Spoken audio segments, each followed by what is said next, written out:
제1장 1절.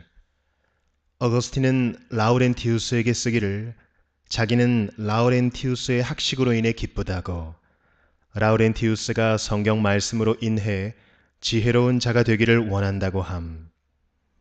지극히 사랑하는 아들 라우렌티우스, 그대의 학식으로 인해 내가 얼마나 기쁜지는 말로 다 표현할 길 없다.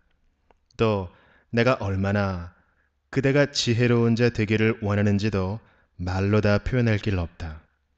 그러나 그대는 지혜로운 자가 되되 이런 말씀에 해당되는 자가 되어서는 안 될 것이다. 지혜 있는 자가 어디 있느뇨? 선비가 어디 있느뇨? 이 세대의 변사가 어디 있느뇨? 하나님께서 이 세상의 지혜를 미련케 하신 것이 아니뇨? 고린도전서 1장 20절.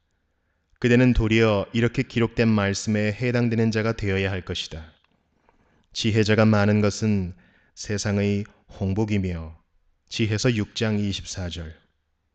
또 사도 바울이 이런 사람이 되라 권면하는 말씀을 청종하는 자가 되어야 할 것이다. 너희 순종함이 모든 사람에게 들리는지라. 그러므로 내가 너희를 인하여 기뻐하노니 너희가 선한 데 지혜롭고 악한 데 미련하기를 원하노라. 로마서 16장 19절. 제1장 2절. 인간의 지혜는 경건 곧 하나님 섬김에 달려 있음을 거룩한 욥의 예를 통해 간략히 설명함. 그런데 인간의 지혜는 경건에 달려 있다. 그대는 이 사실을 거룩한 욥에 관한 책에서 알 수 있다. 이는 거기서 우리는 지혜 자체가 인간에게 하는 말을 읽을 수 있기 때문이다. 주를 경외함이 곧 지혜요. 욥기 28장 28절. 허나 그곳에서 말하는 경건이 어떠한 것인지를 그대가 묻는다 하면 그대는 헬라어 성경에서 좀 더 명확한 표현인 세오세베이아를 찾게 될 것이다. 이 말은 하나님 섬김이라는 뜻이다. 헬라어로 경건에 해당하는 또 다른 말이 있는데 그것은 유세베이아다. 이 말은 올바른 섬김이라는 뜻으로 비록 이 말이 주로 하나님 섬김에 관련된 것이라 해도 그렇다. 그러나 인간의 지혜가 무엇에 달려 있는지 설명하고자 한다면 하나님 섬김을 명확하게 표현해주는 이 말보다 더 적절한 말이 없다. 그대는 무슨 간략한 설명을 원하고 있는 것이 아닌가? 즉 중요한 일을 간략하게 말해주기를 내게 구하고 있지 않는가? 혹은 그대는 필시 하나님을 어떻게 섬기는 것이 옳은지 바로 이것을 내가 간략하게 설명해 주는 것, 간단한 말로 요약해 주는 것을 바라는 것이 아닌가? 제1장 3절. 하나님을 어떻게 섬기는 것이 옳을까? 여기서 내가 만약 하나님은 믿음, 소망, 사랑으로 섬겨야 한다고 대답한다면 그대는 분명 이러한 설명은 그대가 바라는 것보다 더 짧은 것이라고 말할 것이다. 그리고는 이 세 가지에 대해 하나하나 간략하게 설명해 달라고 요청할 것이다. 곧 무엇을 믿어야 할지, 무엇을 바라야 할지, 무엇을 사랑해야 할지를 말이다. 내가 그대로 행하면 그대가 그대의 서신을 통해 질문한 것에 대한 답을 다 가지게 될 것이다. 그대에게 그 서신의 사본이 있다면 그대가 그것을 다시 읽어보고서 검토하는 것이 쉬울 것이다. 그러나 없다면 내가 이 글에서 하는 말을 통해서 기억을 더듬어 보도록 하라. 제1장 4절. 어떤 책을 써주기를 원하는지 혹은 어떤 내용의 책을 요망하는지. 그대의 서신에 의하면 소위 편람 형태의 책을 내가 써주기를 그대가 원하는 것 같다. 그래서 그대는 그 책을 그대의 손에서 놓지 않고 싶은 것 같다. 그대가 요구하는 것 속에는 이런 내용도 있다. 곧 우리가 제일 추구해야 할 것은 무엇인지, 여러 가지 이단 사설로 인해 우리가 특별히 피해야 할 것은 무엇인지, 이성은 신앙의 문제에 어느 정도 도움이 되는지, 오직 신앙적 성격만을 지닌 문제의 경우에는 이성이 아무 도움이 되지 않는 것인지, 무엇을 맨 먼저 붙들고 무엇을 맨 나중 붙들어야 하는지, 모든 교리의 핵심은 무엇인지, 보편적 신앙의 확실하고도 본래적인 기초는 무엇인지, 그대가 묻는 이 모든 질문에 대한 답은 무엇을 믿고 무엇을 바라고 무엇을 사랑해야 하는지를 그대가 제대로 알게만 하면 알게 될 것임은 의심할 여지가 없다. 이 모든 문제는 실로 우리가 특별히 신앙생활에서, 아니 오직 신앙생활에서만 추구해야 할 문제다. 이것을 반대하는 자는 그리스도의 이름에서 완전히 멀어진 자든지 아니면 이단이다. 그것이 육신의 감각에서 비롯되는 것이나 영혼의 지적 능력으로 발견된 것들이라면 이성으로 옹호해야 할 것이다. 그러나 우리가 육신에 속한 감각적 경험으로 확인하지 않은 것이나 이지적 능력을 통해 파악하지 못한 것이나 파악할 수 없는 것은 성경을 기록한 증인들의 말을 아무 의심 없이 믿어야 하는 것으로, 성경이 하나님의 말씀이라 불린 것은 아주 당연한 일이었다. 성경 기자들은 육신을 통해서든 영혼을 통해서든 그들이 증거한 일들을 하나님의 도우심으로 말미암아 보는 것이, 혹은 미리 보는 것이 가능하였다. 제1장 5절, 믿음, 곧 보편적 신앙의 기초 및 완전한 경지의 기초는 본디 그리스도이신데 이단에게는 이러한 기초가 외양으로만 존재함. 헌데 사랑으로서 역사하는 믿음이 어떤 영혼을 적시기 시작했다면 그 영혼은 선악의 삶으로 말미암아 완전한 경지에 이르고자 노력한다. 거기에서는 거룩하고 완전한 심령을 지닌 자들에게 형언할 수 없는 아름다움이 인식되는데 이를 온전히 보는 것이 지고의 복락이다. 방금 말한 이것이 무엇을 맨 먼저 붙들고 무엇을 맨 나중 붙들어야 할지를 묻는 그대의 질문에 대한 답이 될 것이 분명하다. 곧 믿음으로 시작하고 보는 것으로 온전케 되는 것 말이다. 이는 이것이 모든 교리의 핵심이기 때문이다. 그러나 보편적 신앙에 확실하면서 본래적인 기초는 그리스도다. 바울 사도는 이렇게 말했다. 이 닦아둔 것 외에 능히 다른 터를 닦아둘 자가 없으니 이 터는 곧 예수 그리스도라. 고린도전서 3장 11절. 몇몇 이단자들이 이 사실을 우리와 마찬가지로 믿는다는 이유로 이것이 보편적 신앙의 본래적 기초임을 부인해서는 안 된다. 이는 그리스도에 관한 일을 면밀히 살핀다 하면 크리스찬으로 불림을 받고자 하는 모든 이단자들에게 그리스도의 이름이 발견되는 까닭이다. 그러나 실상 그들에게는 그리스도가 없다.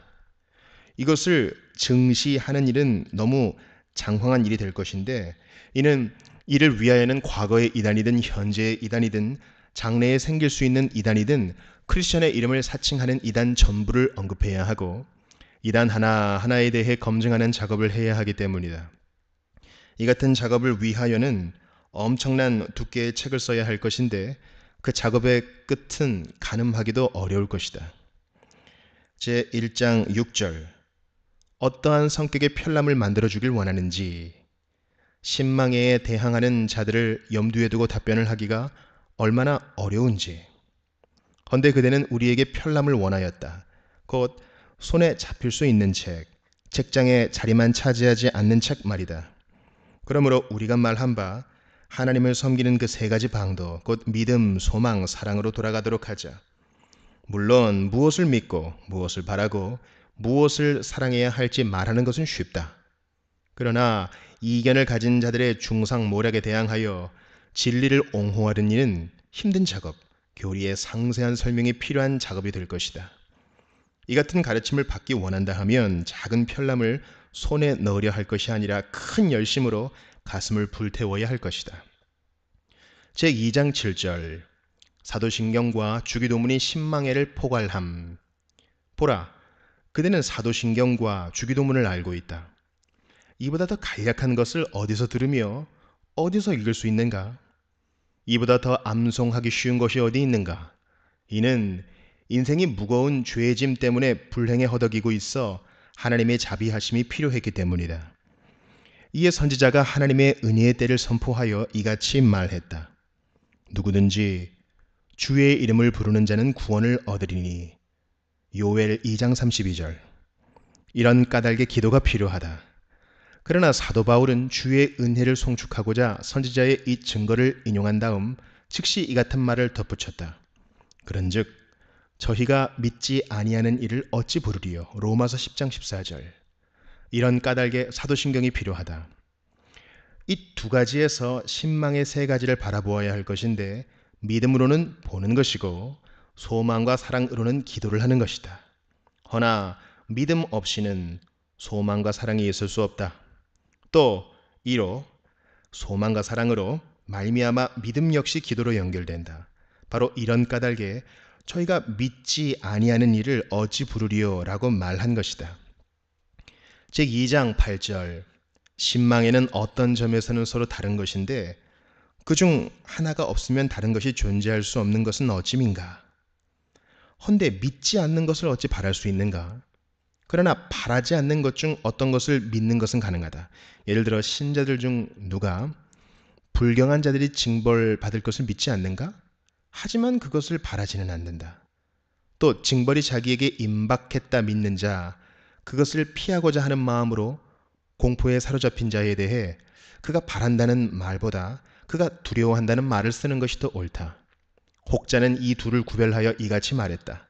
두려워하는 자로 바랄 수 있게 하라. 다른 시인은 비록 더 훌륭한 시인이긴 하지만 정확하게는 표현하지는 못했다. 이같이 큰 고통, 이걸 내가 어찌 바랐겠느냐. 물론 문법학자 몇은 이 말을 부정확한 표현의 예로 사용하면서 이렇게 말하고 있다. 여기서는 바란다 하는 말이 두려워하다 대신 사용되고 있도다. 그런즉 믿음은 선한 것과 악한 것 모두에 관계되는데 이는 선한 것과 악한 것이 다 믿음의 대상이기 때문이다. 그러나 믿음 자체는 선한 것이지 악한 것이 아니다. 믿음은 또한 과거사, 현재사, 미래사 모두에 관계한다. 예를 들어 우리가 그리스도의 죽으심을 믿는 것은 과거사를 믿는 것이고 그가 아버지 우편에 앉아 계심을 믿는 것은 현재사를 믿는 것이고 그가 장차 심판하러 오시리라 믿는 것은 미래사를 믿는 것이다. 믿음에는 또한 자기 자신의 일에 관계되는 것이 있고 남의 일에 관계되는 것이 있다. 예를 들어 누구든지 자기가 언젠가 존재하기 시작한 때가 있었고 결코 영원 전부터 존재하지 않았음을 믿는다. 이것은 다른 사람들과 다른 사물들도 마찬가지다. 우리는 또한 다른 사람들에 대해서뿐 아니라 천사들에 대해서도 신앙과 관련된 여러 가지 일이 있음을 믿는다. 하지만 소망은 오직 선한 것과 미래사에만 관계되는데 곧 이 같은 것에 대해 희망을 품는 모습을 보이는 자의 관심사와 관계된다. 사정이 이러하므로 이 같은 이유로 인해 믿음과 소망은 용어상으로뿐 아니라 의미상으로도 다른 것이라 구별하는 것이 필요하다. 그러나 믿음과 소망에는 공통점도 있는데 이는 보이지 않는 것에 관한 것은 믿음의 대상이 되기도 하고 소망의 대상이 되기도 하기 때문이다. 정말이지 보편신앙과 그 규준을 수호하는 데 앞장선 인물들이 증인으로 채택한 히브리서 기자는 믿음에 대하여 보지 못하는 것들에 대한 확신이라 말한다. 그러나 누가 말하기를 자기가 믿게 된 것은 곧 믿음을 가지게 된 것은 말 때문도 아니고 증인 때문도 아니고 심지어는 그 무슨 논증 때문이 아니라 현재사의 자명성 때문이라 말한다 해도 그것을 부조리하다 여겨서 그들은 보았으니 믿지 아니한 것이라 책망하는 말을 하지 않는 것이 옳을 것이다. 그런즉 믿음의 대상은 무엇이든 다 보이지 않는다는 결론은 타당하지 않다 여기는 것이 가능하다. 하지만 하나님의 말씀이 가르치는 이 믿음, 곧 보이지 않는 것들에 대한 믿음을 믿음이라 부르는 것이 더 좋을 것이다. 소망에 관하여도 사도 바울은 이렇게 말한다. 우리가 소망으로 구원을 얻었음에 보이는 소망이 아니니 보는 것을 누가 바라리요. 만일 우리가 보지 못하는 것을 바라면 참음으로 기다릴지니라. 로마서 8장 24, 25절. 그러므로 우리에게 장차 주어질 보화에 대한 믿음이 바로 소망이다. 그러면 사랑에 대하여는 내가 무슨 말을 할까? 사랑이 없으면 믿음은 아무 유익이 없다. 그러나 소망도 사랑 없이는 존재할 수 없다. 이는 진정 야고보 사도가 말한 바와 같다. 내가 하나님은 한 분이신 줄을 믿느냐? 잘하는도다. 귀신들도 믿고 떠드니라. 야고보서 2장 19절. 그러나 귀신들에게는 소망과 사랑이 없고 오히려 우리가 바라고 사랑하는 것이 장차 임할 것으로 믿으면서 두려워한다. 이런 까닭에 바울 사도는 사랑으로서 역사하는 믿음을 인정하고 권면하는 것인데, 믿음은 소망 없이는 존재할 수 없다. 그런즉 사랑도 소망 없이 존재하지 않고 소망도 사랑 없이 존재하지 않으며 이 둘은 또 믿음 없이 존재하지 않는다. 제3장 9절. 기독교 신앙의 신뢰성은 사물의 본성에 달린 것이 아니라 창조주의 선하심에 달려 있음. 그런즉 무엇이 종교의 문제와 관련된 것이라 믿어야 하는지 묻는다 하면, 그리스 사람들에게 자연 철학자라 불리는 사람들이 하는 것처럼 사물의 본성을 탐구해서는 안 된다. 크리스찬이 원소의 능력이나 수, 별들의 움직임이나 질서나 이탈, 궁창의 모양, 동물이나 식물이나 돌이나 샘이나 강이나 산의 종류와 성질, 장소나 시간의 간격, 폭풍우가 닥쳐오는 징조 등등 수많은 문제에 대해 별로 아는 것이 없다고 해도 염려할 것이 없다. 자연 철학자라 하는 사람들이 이런 문제에 대해 발견한 것, 혹은 발견했다 자부하는 것이 아무리 많다 하더라도 그러하다. 이는 엄청 탁월한 재능을 지닌 자들, 열심히 연구하는 자들, 시간 여유가 많은 자들이라도 모든 것을 알아내지 못했기 때문이다. 그래서 어떤 것은 인간의 추측으로 궁구하고 어떤 것은 역사적 경험에 근거하여 탐구하는데, 그들이 알아냈다 자부하는 것들 중에는 참된 지식보다는 오히려 단순한 의견에 속하는 것이 더 많다. 크리스천에게는 하늘에 있는 것이나 땅에 있는 것이나 보이는 것이나 보이지 않는 것이나 모든 피조물의 존재 원인이 창조주의 선하심에 있음을 믿는 것으로 족한데, 그는 유일하시고 참되신 하나님이다. 무릇 모든 본성은 그의 본성을 제외한다면 그에게서 유래하지 않은 것이 없다. 그는 성삼위 하나님이시니 곧 성부와 성부에게서 나신 성자와 동일한 성부에게서 나오시는 성령이신데, 한 분이신 이 성령은 성부의 영이신가 동시에 성자의 영이다. 제3장 10절. 지극히 높으신 성삼위께서 창조하신 피조물이 모두 얼마나 선한 것인지. 성삼위는 선하시되 지고하시며 동일하시며 불변적이신데, 이 성삼위께서 만물을 창조하셨다. 그러나 만물은 선하되 지고하거나 동일하거나 불변적이지 않다. 하지만 각각의 피조물은 선하고 모든 피조물을 합하면 심히 선하다. 이는 이 모든 것이 전부 우주의 경이로운 아름다움을 이루기 때문이다. 제3장 11절. 하나님께서 악을 어떻게 정리하시는지, 혹은 악의 정의는 어떻게 내려야 하는지.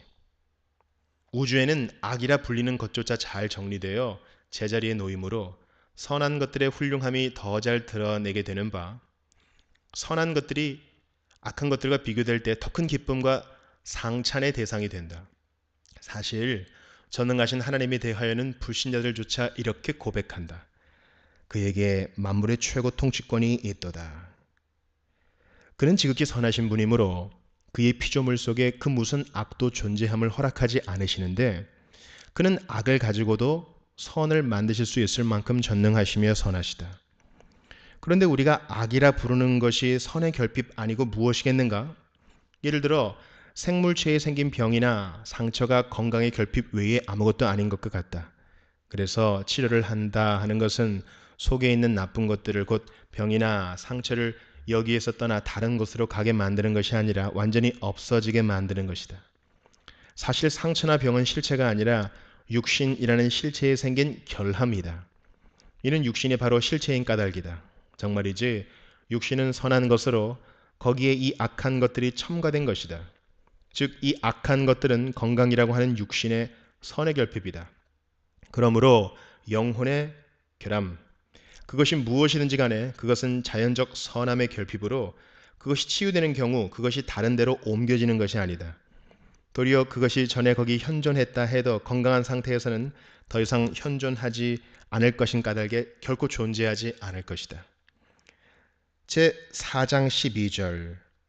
지고선에 의해 만들어진 모든 존재는 선한데 후패가 피조물을 무슨 이유로 어떻게 해를 입히는지 설명함. 그런즉 모든 존재가 선한 것은 모든 만물의 창조주께서 지극히 선하신 까닭이다. 그러나 모든 만물은 자신의 창조주와는 달리 지극히 선하지도 불변적으로 선하지도 않다. 그러므로 피조물의 선은 감소할 수도 증가할 수도 있다. 헌데 선의 감소가 악이다. 선이 비록 얼마를 감소하더라도 피조물이 아닌 아직 존재하는 한 선의 일부가 남아있는데 이로 인해 피조물이 존재하는 것이다. 이는 어떠한 종류의 피조물이든 또 아무리 보잘것없는 피조물이든 그 피조물 자체가 파괴되지 않는다 하면 피조물의 존재를 가능케 하는 선은 파괴될 수 없는 까닭이다. 정말이지 후패하지 않은 존재를 칭송하는 것은 당연하다. 나아가 후패할 수 없는 것, 전혀 후패할 가능성이 없는 것이 훨씬 더 칭송받는다 하는 것은 의심할 여지가 없다. 그러나 후패가 일어난다 하면 그 후패가 악인데 이는 후패가 모종의 선을 박탈하는 까닭이다. 사실 후패가 아무 선도 박탈하지 않는다고 하면 해가 되지 않는다. 하지만 해를 일으키는 까닭에 선을 앗아간다. 그러므로 어떤 존재가 후패하는 동안은 그 안에 박탈될 선이 존재하는 것이다. 이런 이유로 어떤 존재 안에 더 이상 후패할 수 없는 그 무엇이 남아있다 하면 그것은 분명 후패할 수 없는 존재일 것이다. 허나 이같이 엄청난 선에 도달하게 되는 것은 후패를 통해서다.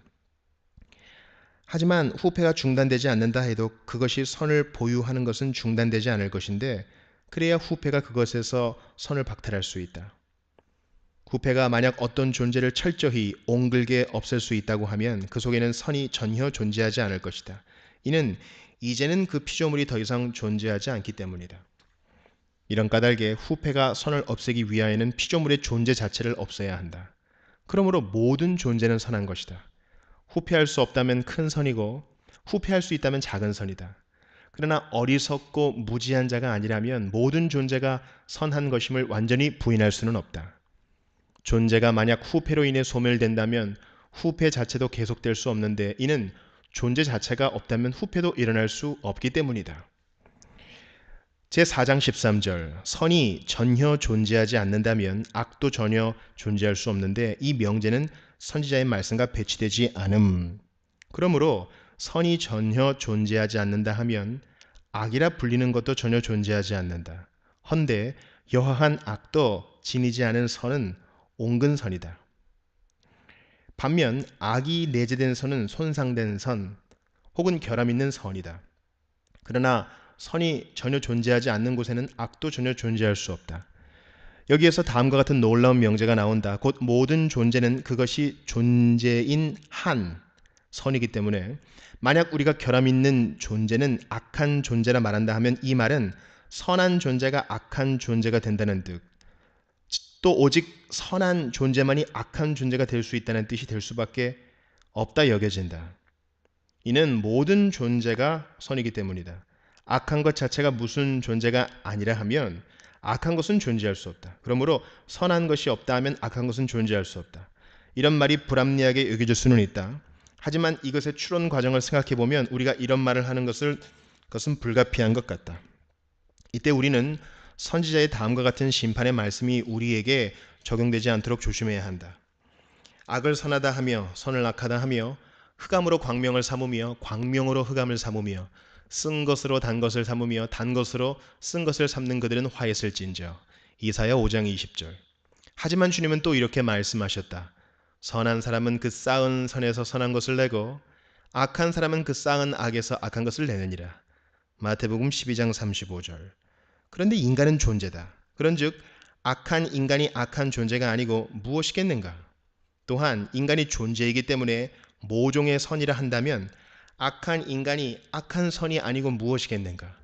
하지만 우리가 선과 악 이 두 가지를 구별한다고 하면 악한 인간은 그가 인간이기 때문에 악하지 않으나 악인이기 때문에 선하지 않다는 사실, 그가 인간이기 때문에 선하고 그가 악인이기 때문에 악하다는 사실을 발견하게 된다. 그런즉 누구든지 인간 존재를 악하다 하거나 그가 악인이 된 것을 선하다 한다면 선지자의 말씀으로 심판을 받게 될 것이다. 악을 선하다 하며 선을 악하다 하는 그들은 화했을진저. 이는 인간 존재를 악하다 하거나 그가 악인이 된 것을 선하다 하는 그러한 자는 하나님의 작품인 인간을 허물하면서 인간의 허물인 죄악을 칭송하기 때문이다. 그러므로 모든 존재는 설령 그것에 흠이 있다 하더라도 그것이 존재인 한에 있어 선이고 그것에 흠이 있는 한에 있어 악이다. 제4장 14절 선과 악이 상반되는 것이라 할지라도 이에는 논리학의 규칙을 적용할 수 없다는 사실과 부패가 무엇이며 선에서 악이 나온다는 사실, 이런 관계로 어떠한 것에도 두 개의 모순된 것이 동시 존재할 수 없다 하는 논리학의 규칙이 선과 악이라 불리는 이들 상반된 것에는 적용될 수 없다. 본디 하늘이 동시에 어둡거나 밝을 수 없고 음식이 동시에 달거나 실 수 없고 몸이 동시에 희거나 검을 수 없으며 동시에 흉측하거나 아름다울 수 없다. 그리고 이 같은 일은 많은 것에서 아니 거의 모든 상반된 것에서 찾아볼 수 있다. 그러므로 상반된 것이 하나의 사물에 공존할 수 없다. 그러나 선과 악이 상반된 것임을 아무도 의심하지 않는다 할지라도 이 둘은 동시에 존재할 수 있을 뿐 아니라 선이 없이 악은 전혀 존재할 수 없고 악은 오로지 선 속에만 존재할 수 있다. 물론 선은 악이 없이도 존재할 수 있지만 말이다. 정말이지 사람이나 천사는 불의하지 않을 수 있다. 그러나 사람이나 천사가 아니고는 불의하게 될 수 없다. 그리고 사람인 것 자체는 선이고 천사인 것 자체는 선이지만 불의한 것은 악이다. 그리고 이 두 상반된 것이 함께 존재하는 까닭에 악을 자기 안에 지닐 수 있는 선이 없다 하면 악도 결코 존재할 수 없다. 이는 후패란 그것이 거할 수 있는 장소뿐 아니라 그것이 발생할 수 있는 근원이 있어야 하는 까닭이다. 후패할 수 있는 존재 자체가 없다 하면 후패는 발생할 수 없다. 즉 선이 없다 하면 후패도 일어나지 않는다. 이는 후패란 선의 말살 외에 다른 것이 아니기 때문이다. 그런즉 선으로부터 악이 나왔고 악은 오직 선한 것 속에만 존재한다. 무슨 악한 존재가 생겨날 수 있는 다른 근원은 전혀 없었다. 정말이지 만약에 악한 존재가 있다고 하면 그것이 존재인 한에 있어 그것은 분명 선할 것이다. 그것이 혹 불의의 존재라 하면 큰 선일 것이고 그것이 혹 후패하는 존재라 해도 어떤 종류의 선이든 오직 선으로서만 존재할 것이다. 이는 후패란 선을 후패하게 만들므로써 선의 해를 끼칠 수 있는 까닭이다.